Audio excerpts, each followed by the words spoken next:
Welcome to the Skeptic Zone, the podcast from Australia for science and reason.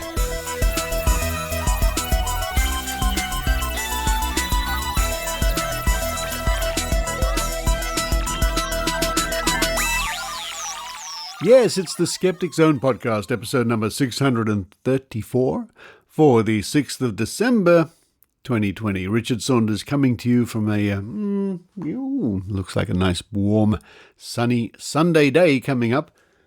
And a little bit later on this morning, I'm going to be heading downtown into the city to once again give blood. I think they want platelets this time. Platelets or maybe plasma, something like that. And I'm so glad the birds outside the window approve. I think I've all but given up trying to record in between birds. I discovered they start singing at about 4 o'clock in the morning. Yeah, Somebody told me that this year there's more birds than normal because of possibly the fires earlier in the year or so. I don't know.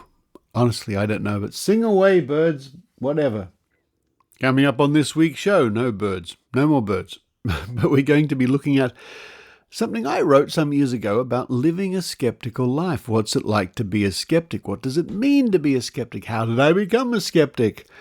Now, this is part of a talk I gave in Melbourne some years ago. Living a skeptical life. Coming up to start off this week's episode of the Skeptic Zone.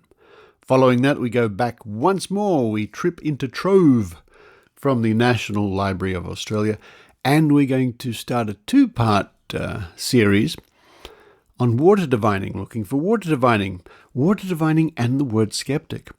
And today we have excerpts from the year 1912, and next week from 1945. And to round off this week's episode, it's a look at the latest newsletter from Australian Skeptics, newsletter number 112, written and compiled by none other than Tim Mendham. Now, this week's show is slightly abbreviated. It's about 10 minutes shorter than the normal show, I think, something like that. There's no set time for the Skeptic Zone each week. I aim for anywhere from 45 minutes to an hour. It can go over an hour sometimes it's much less. It's just one of those things, no set time. Partly because this week I spent a few days up visiting my friend Maynard at Maynard's International Studios, where we put together Maynard's Christmas special, which aired Friday night, a couple of nights ago. If you want to see that Christmas special for yourself, you be brave, but if you want to see it, just head to maynard.com.au and you should see the Christmas special. Oh, another plane. Birds and planes this morning. Okay, plane, I don't mind. Planes are flying again, that's all right. And if you do go to maynard.com.au, also take advantage of the free calendar. Maynard's free 2021 calendar, ready to download. Yes, spend 2021 with Maynard. Stay tuned at the end of the episode. You don't really stay tuned, you just keep listening. At the end of the episode for more announcements from me. And no matter where you're listening to us, from Buenos Aires to Madagascar to Kyoto, maybe. I hear that's a nice place, Kyoto. Maybe when this is all over, a nice trip through Japan to learn some origami would be a good idea. I don't know. Anyway, no matter where you're listening to the show, I hope you enjoyed this week's episode. But now it's time for me to run downstairs and follow the advice sent to me by the blood bank, which is, they sent me a text message, and let me have a look. Hi, Richard, we're ready for your blood donation. That's great. It says, and in the 3 hours before you come in, eat something savory and drink 750 milliliters of water, about 3 glasses. Eat something savory. Well, I run downstairs and eat something savory. I hope you enjoy the Skeptic Zone.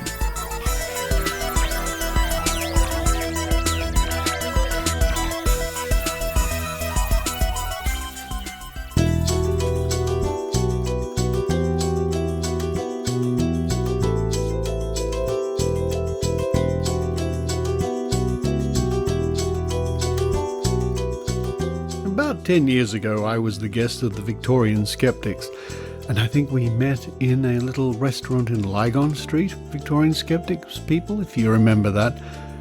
La Notte, I think that was the name of the cafe, the restaurant.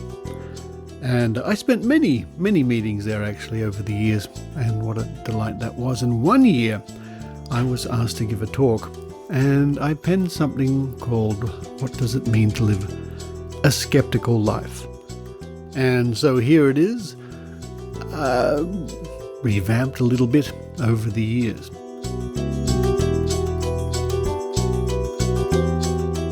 What does it mean to live a skeptical life? Before I cover what living a skeptical life might mean for people in general, let me at least try to give you some idea of what it means for me. First of all, I have been, and still am, a Bigfoot skeptic. This is a relatively new term that sums me up to a certain degree rather well. For those of you not familiar with this term, it means, more or less, someone who is interested in investigating claims of the paranormal and the supernatural, such as spoon-bending, talking to the dead, New Age energies, strange creatures. I only have a passing interest in gods and religion. But by and large, I leave that topic to other people who find it far more interesting and important. There are cases where I do stray into those waters.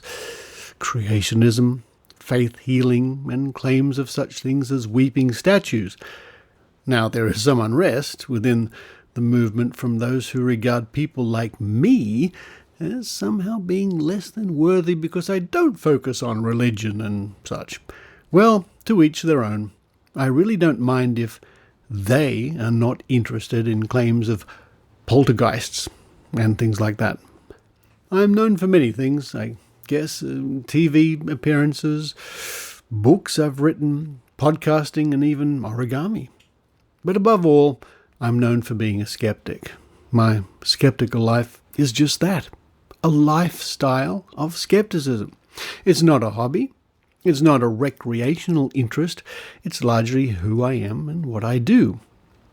It's what I deal with every day in some form or another, and hardly without exception.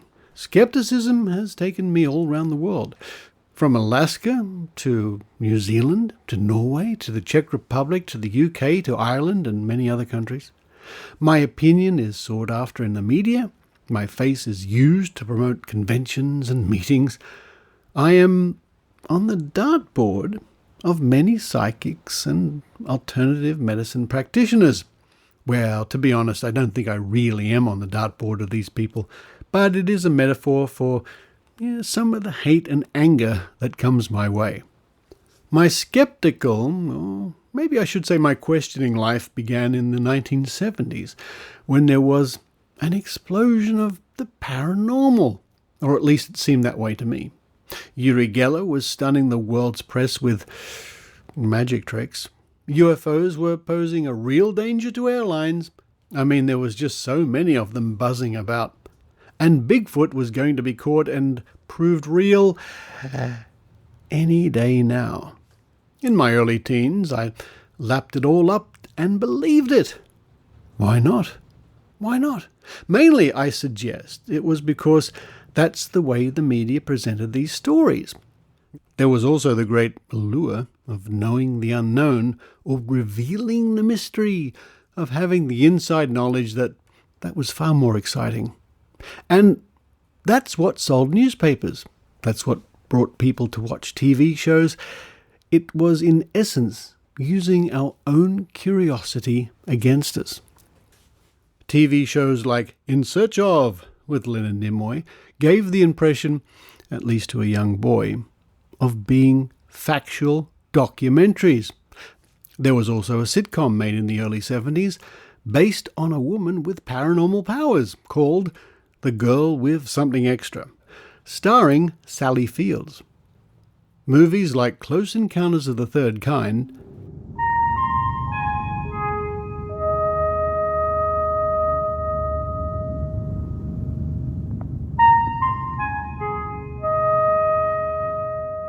rode the UFO craze and like a space probe gaining speed from a slingshot maneuver, propelling the idea of visiting aliens to greater heights. All this was a reflection of the mood and the expectation of the times. But you can see for yourself a bit of what those days were like. Just go to YouTube and you'll be able to marvel at such documentaries as UFOs, It Has Begun, The Mysterious Monsters with Peter Graves, and of course many episodes of In Search Of. These documentaries did, from time to time, include a skeptic, but only as a passing naysayer. Here is a clip from The Mysterious Monsters made in 1975. You might like to try and count the logical fallacies you're about to hear, ranging from straw man to the appeal to authority to special pleading, and so on. Eyewitness testimony, however, has had little such effect on the scientific community. Eyewitness reports are not reliable. People can think they see things. Their minds can play tricks on them. But Dr. Tibbet, so many people have seen Bigfoot. Now, is it possible that they're all hallucinating? Look, see this skull? Now that's hard evidence, something to test, to deal with. Bring me a bone or a skull or a carcass, and then maybe I'll believe in Bigfoot. Look, hundreds of law-abiding, respectable people have testified that they've seen Bigfoot. They've signed affidavits to that effect. They've even subjected themselves to examination under hypnosis. And yet the scientific community completely disregards such testimony. It's unreliable. Well, isn't it possible that science doesn't know how to use oral evidence? I mean, how to evaluate it, let's say the way the law does. Now, isn't oral testimony the basis of our judicial system? Well, I don't know. Science needs something concrete. Why, for instance, hasn't a hunter ever been able to find the remains of a dead Bigfoot in the forest? I mean, there have been so many people through the area where this thing supposedly has been seen, yet nothing. A valid question. To find out the answer, I talked to anthropologist Dr. Lawrence Bradley. Well, in reality, very few bones are ever found anywhere in the forest. When an animal dies, it's immediately eaten by another animal. This is the disposal service of nature at work. I go up in the woods in Oregon and Washington all the time, and I've never seen the remains of bears or even mountain lions. And these animals are in abundance up there. Dr. Bradley, it's been suggested by some people that maybe the Bigfoot creatures bury their dead. That's remotely possible. If Bigfoot is, as some of us think, a humanoid, a species of animal more man-like than beast. But it is possible. Yes, but it's a proposition completely rejected by my colleagues. But then my colleagues completely reject the possibility of Bigfoot. Of course, what you can't see is Peter Graves shaking his head when he's listening to The Skeptic. Is it any wonder with movies and TV shows like this that jumped onto the bandwagon of the times that belief in the paranormal or things like Bigfoot was so widespread? I remember someone gave me a book about UFOs. It had in it a form that one could fill out to file a report about any sightings of strange objects or lights in the sky. Needless to say, any such objects must be UFOs. And by that I mean alien spaceships. The questions on the form included what time of the day or night was the sighting, at what angle in the sky was the object, were you alone, can you draw a picture of what you saw, and so on. I copied the form out from the book by typing on a real typewriter on special paper that then could be used in the printing machine at the office in my father's church, normally used for printing church newsletters and such.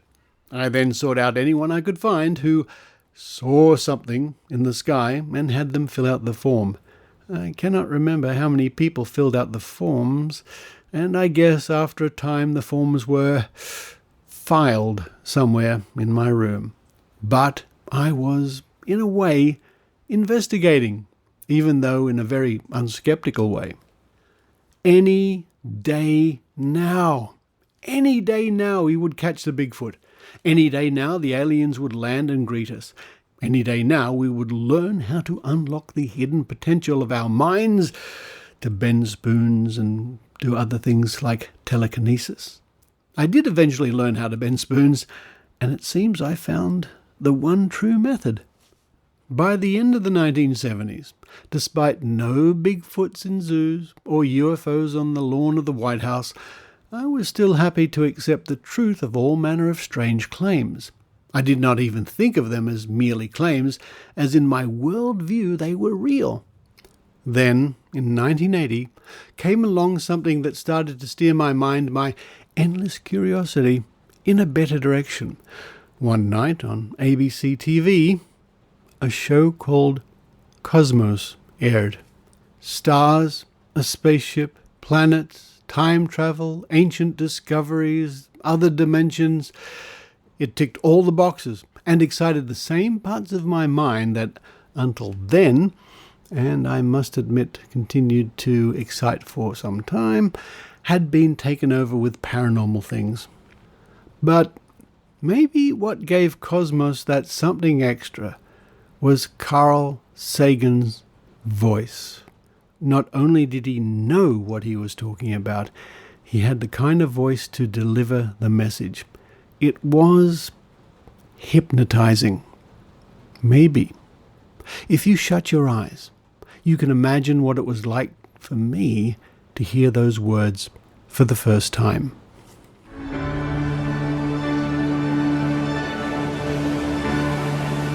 The cosmos is all that is, or ever was, or ever will be. Our contemplations of the cosmos stir us. There's a tingling in the spine, a catch in the voice, a faint sensation as if a distant memory of falling from a great height. We know we are approaching the grandest of mysteries.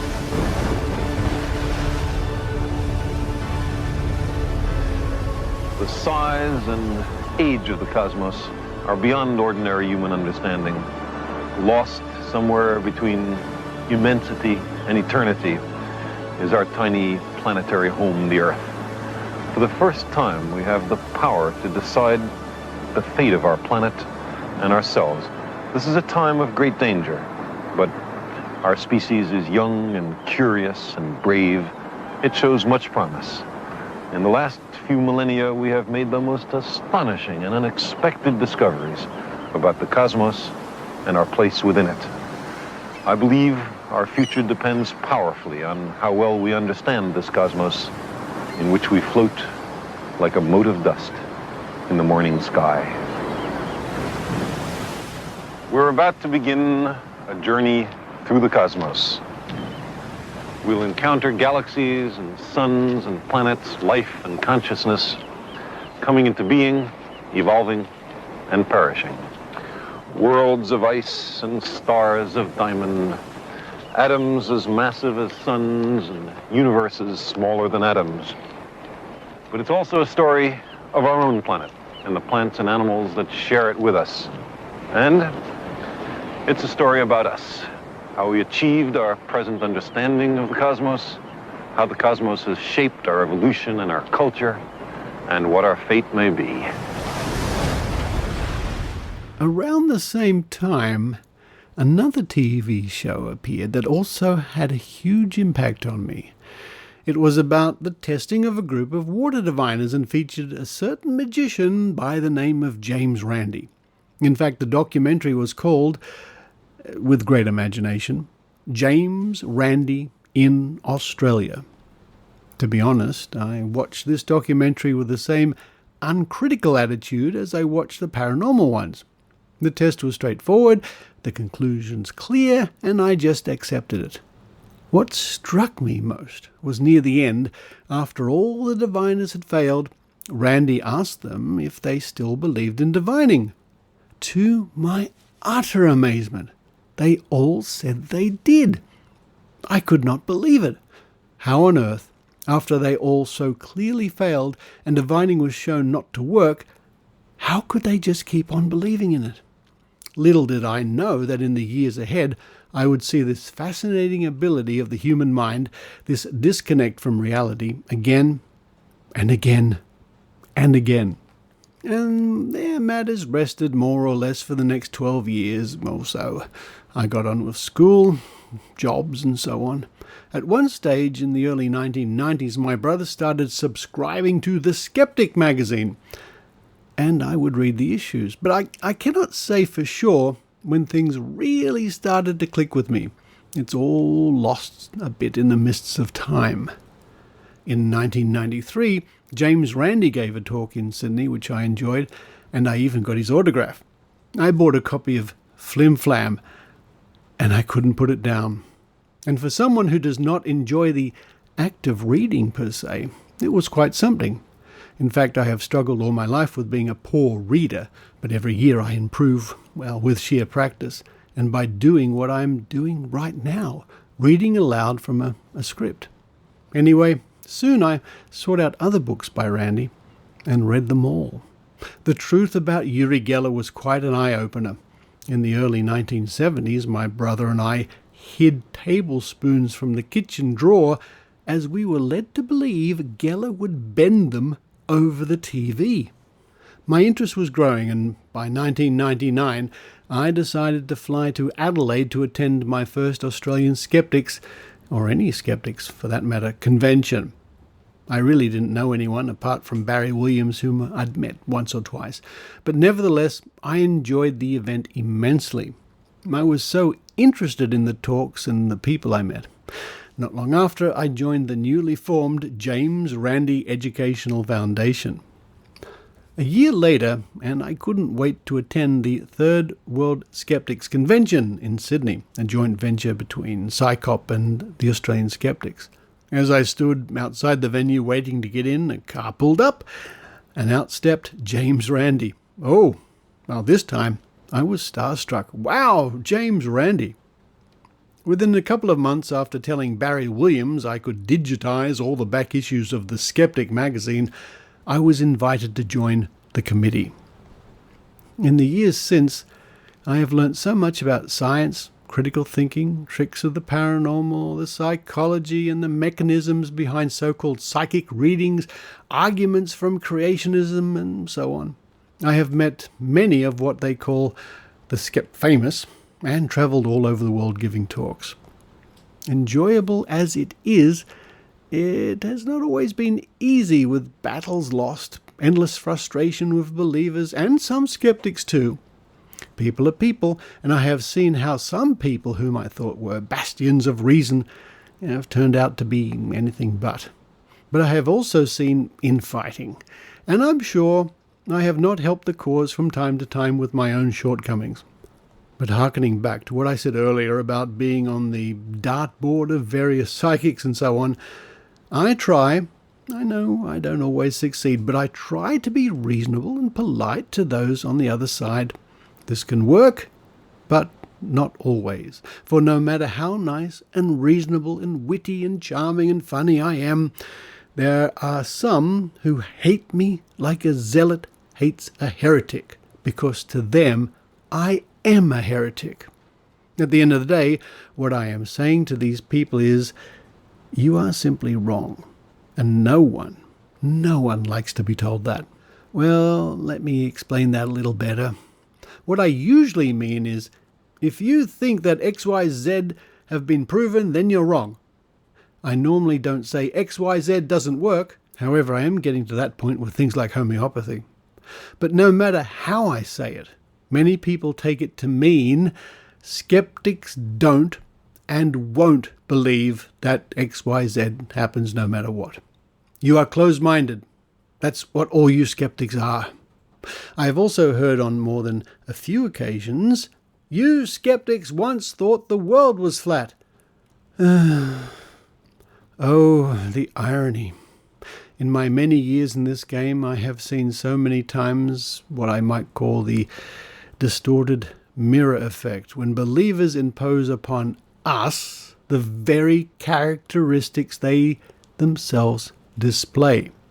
It is the believers who are in fact close-minded. Once they latch onto a belief, be it creationism, Reiki healing, tarot cards, or numerology, or water divining, then woe betide any skeptic who dares question, let alone provide evidence to the contrary.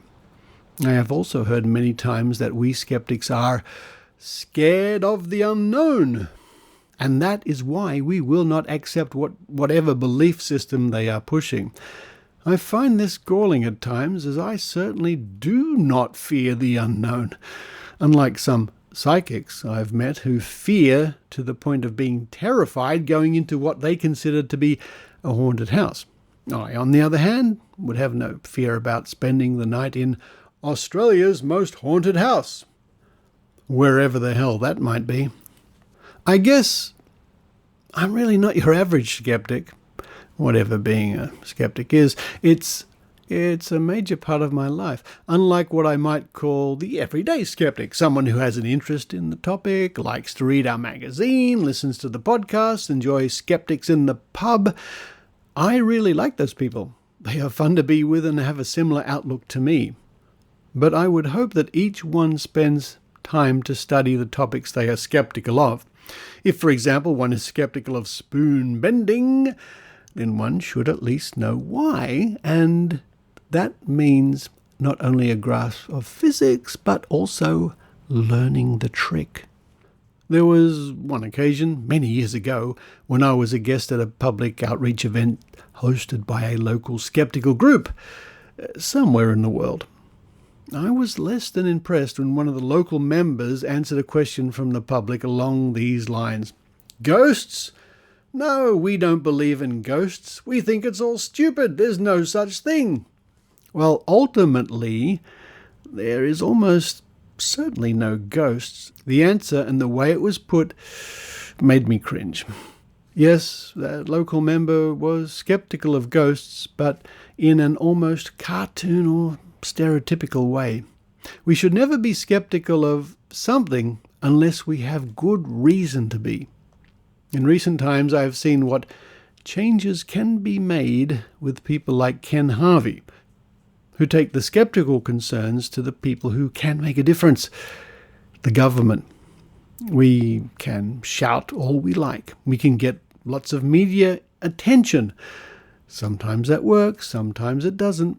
But at the end of the day, we're not the police. How many times has someone said to me, "You skeptics should do something about XYZ," as if we could just storm in like a knight on a horse and fix things. But I digress.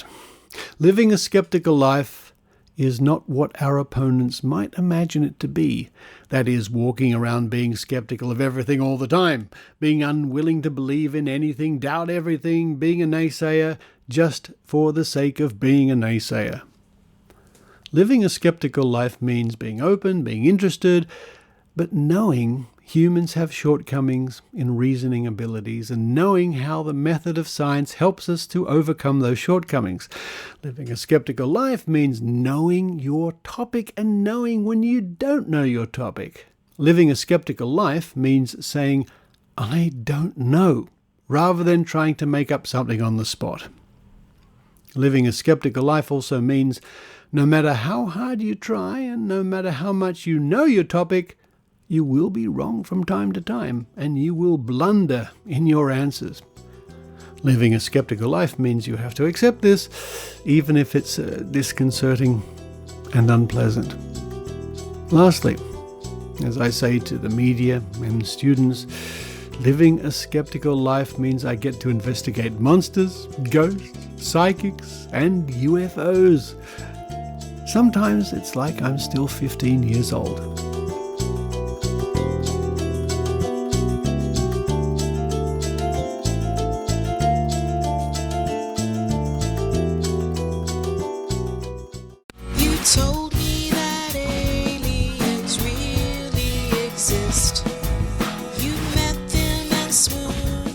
Sziasztok! Hallo! Hejsan, hejsan! Did you know the European continent is home to almost 750 million people living in 50 different countries, belonging to an even greater number of ethnicities? And believe it or not, only a handful of them list English as the first or at least one of the official languages. And there's an amazing amount of skeptical activism going on out there that you are not aware of because it's not in English. Yeah, because pseudoscience, quackery and fake news do not stop at borders. They get translated to other languages and transferred across the whole world. So, if you're interested in weekly updates on what's going on in some of the countries here, providing you with all the interesting facts, news and even some skeptical history, or if you want to hear interviews in English with brilliant people you sometimes haven't even heard about, then what you need is to subscribe to the ESP. Extrasensory perception. You must be really wrong. No, the ESP as in the European Skeptics Podcast. That's right. And if you're wondering how you can find us online, go to theesp.eu. And you can also find us on Twitter at espodcast_EU, or you can like us on Facebook. And if you want to subscribe, do a quick search on all the intertubes for the European Skeptics Podcast. You'll find us on SoundCloud, iTunes, Stitcher, Spotify and all the rest. The European Skeptics Podcast. The real ESP experience. I don't know how you can believe.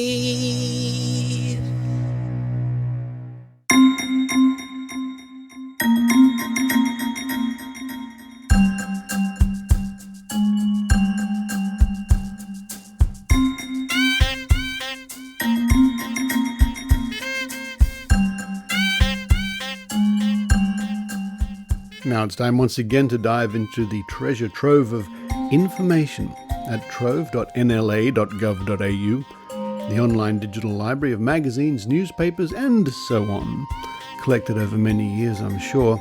In fact, it's a huge undertaking. And we've been looking in the past for classic skeptical terms like ESP, Ouija boards, ghosts, UFOs, that sort of thing. And today I ran a search and was looking for references in the past to water divining or water dowsing. Now that returned many results, which was quite interesting. So I sort of played around with the search a bit and I added the word skeptic. So water divining, water dowsing plus skeptic, spelt with a C, because that's how it's normally spelt in Australia, apart from Australian skeptics. And anyway, that's another story. So here's one, and we'll begin in 1912. 1912. This was printed in The Sun, which was a newspaper here in Sydney, on October the 26th, 1912. And it talks about the city of Bathurst, which is inland from Sydney about 4 or 5 hours. Divining rod expert.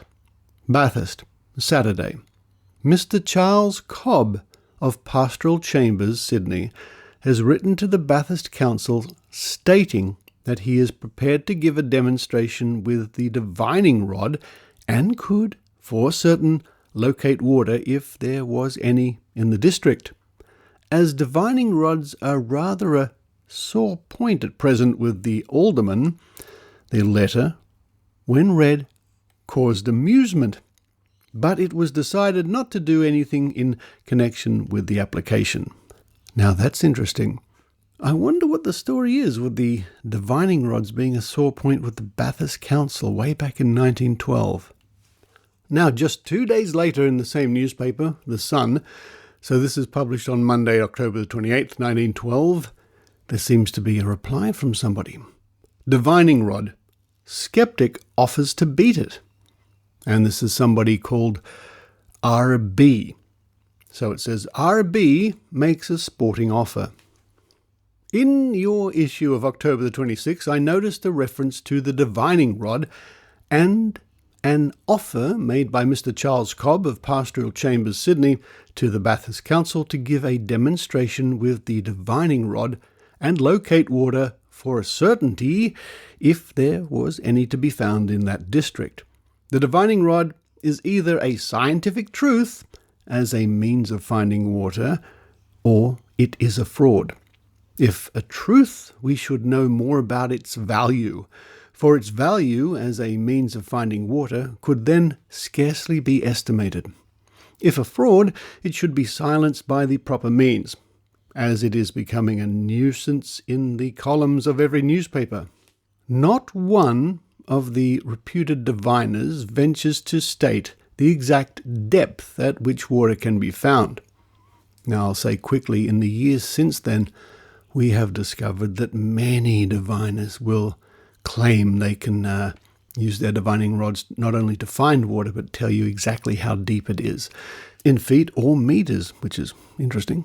It goes on. In the case of the Hawkesbury district, and that's just north of Sydney, or the Bathurst district, it would not be easy for one to be wrong in stating where water could be found, as if it could not be found at one depth, it could at another. Some say that the rod is affected in a downward direction by the presence of water. Others say the opposite. It is also stated that when water is present, the rod cannot be held so tight as to prevent it from responding. Well, I have seen several so-called divining rods. I have also seen diagrams of them published through the newspapers. I am prepared to demonstrate that I will hold the rod in the manner described and prevent the presence of water from affecting it in any way. I will cause it to operate either up or down where there is no water, or, provided the fork is short enough, cause the rod to describe a circle whether there is water or not. This being so, there is much room for doubt as to the scientific soundness of the theory of finding water by the divining rod. Wow, a very skeptical correspondent there, whoever R.B. was, way back in 1912. Might be worth doing some more searching to see if I can find some of those diagrams that R.B. spoke of. On next week's show, I'll bring you a very interesting series of letters to the editor about water divining, testing water divining and skeptics from 1945.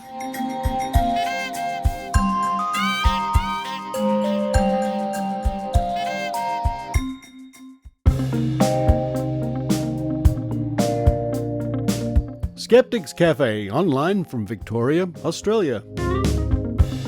No matter where you are in the world, join us on Monday the 21st of December 2020 for a live talk online. Recent highlights of Australian paleontology with Associate Professor Paul Willis. There have been some significant developments in Australian paleontology over the last years, including important new finds of dinosaurs and other ancient beasts. We'll take a brief review of some of the highlights of paleontology in Australia. Paul Willis is known to millions of Australians via his long-time science reporting on ABC TV. More recently, he was the director of the Royal Institution of Australia and now heads up Media Engagement Services. In 2003, he was named Skeptic of the Year. Join us via Zoom, 8 p.m. for a chat, and then the talk begins at 8:30 p.m. Australian Eastern Daylight Time.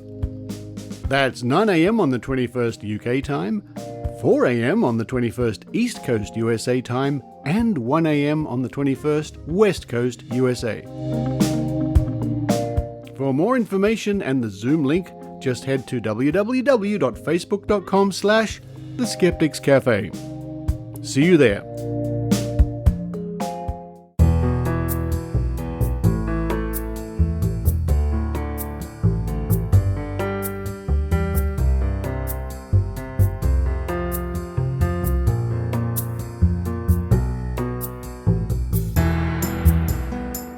Let's take a look at the newsletter from Australian Skeptics, newsletter number 112, which reached my inbox on the 1st of December 2020. Hi all! As we draw closer to the end of the year and the beginning of the silly season, there is no one sillier than Paleo Pete Evans. He continues to amuse and confound us in even more absurd ways. A deserving winner of the 2020 Ben Spoon. We should also congratulate another winner, Dr. Norman Swan, whose Corona Cast program recently won Walkley and Eureka Awards, and they are two very prestigious awards. No doubt our Wallaby Award will take pride of place. Read on.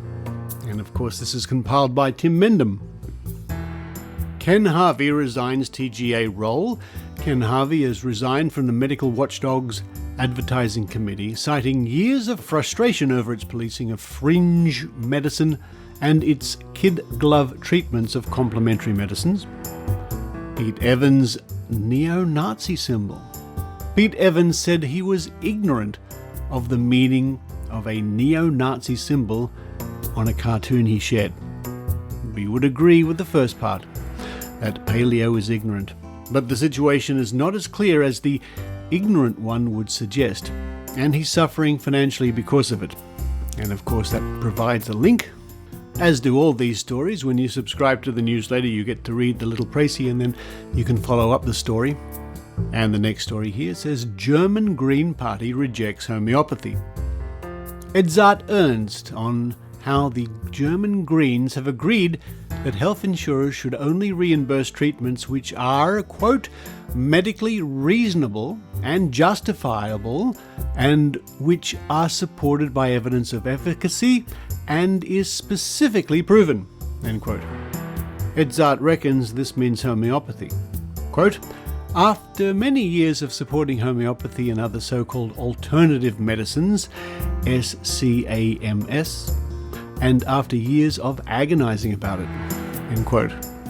Weaponizing conspiracies, Steve Novella on how to use social media and other outlets to weaponize disinformation.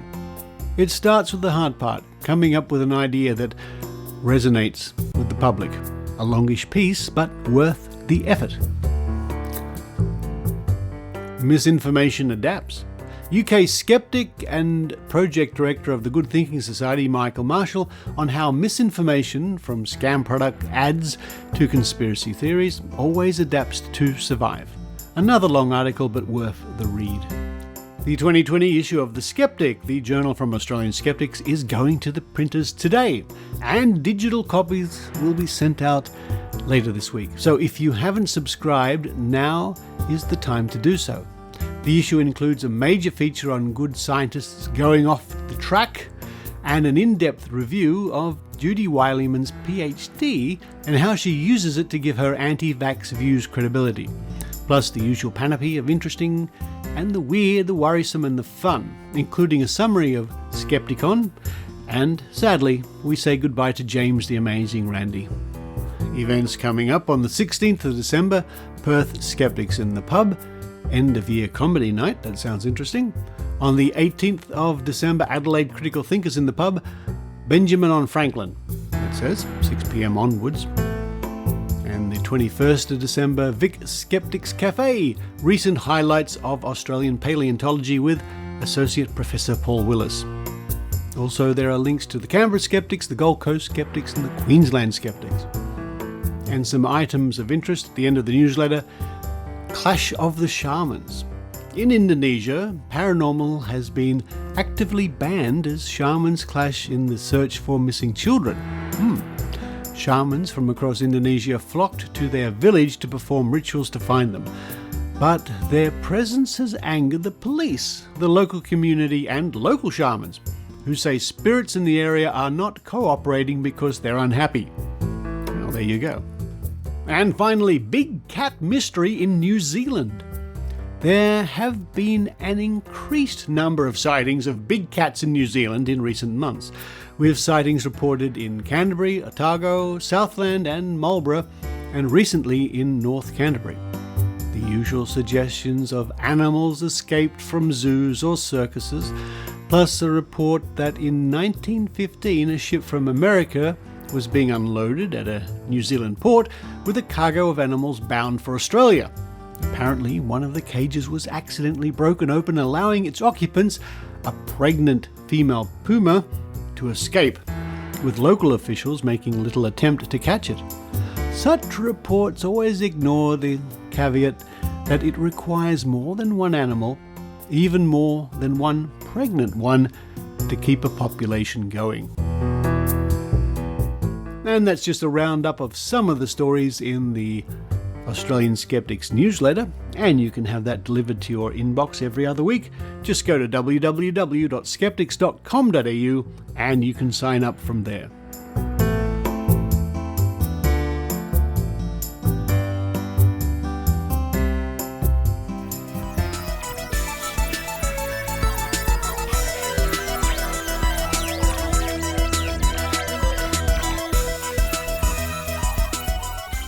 Thank you for listening to the Skeptic Zone, and thank you to listener William Reddick, who sent a note my way saying that he was quite amused listening to ABC Radio that the 2020 Mind, Body and Psychic Expo in Adelaide was cancelled due to unforeseen circumstances. And that has happened quite a lot in the year 2020 with psychic fairs and expos and shows and whatnot. Famous psychics doing tours which they booked in advance in the year 2019 for 2020. I just can't fathom it. No, I just can't understand how all the best psychics in the world didn't see 2020. Or what 2020 had in store for us all. A big shout out to my friends in the United States, where I know things aren't going so well at the moment. And in the UK and Europe and, many places around the world, I'm sad to say. But thank you to those people who nevertheless continue to support the Skeptic Zone at Patreon or PayPal by visiting www.skepticzone.tv and clicking the PayPal Patreon link. And welcome to the new Patreons just in the last week. Thank you very much. I'm going to look through and see if you've requested I send you a special card or a DVD or something like that. But for this week, this is Richard Saunders signing off from Sydney, Australia. You've been listening to the Skeptic Zone podcast. Please visit our website at www.skepticzone.tv for show notes, contacts, and to access the back catalogue of episodes going back to 2008. You can follow the Skeptic Zone podcast on Twitter at Skeptic Zone, visit our Facebook page, or leave a review on iTunes. You can also support the Skeptic Zone via Patreon or PayPal. The Skeptic Zone podcast is an independent production. The views and opinions expressed on the Skeptic Zone are not necessarily those of Australian skeptics or any other skeptical organisation.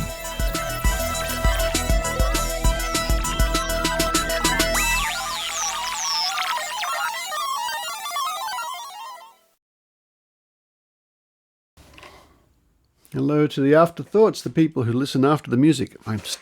Time to open the window.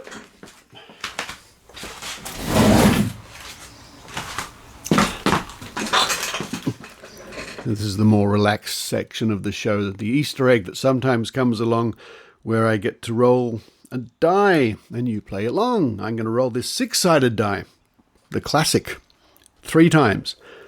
And the birds chirp out the window. Blimey, it's like an aviary out there. Okay, here we go. I've got the 6-sided die. I'm going to roll it 3 times and you can use your dumb luck predicting power or this plane coming now.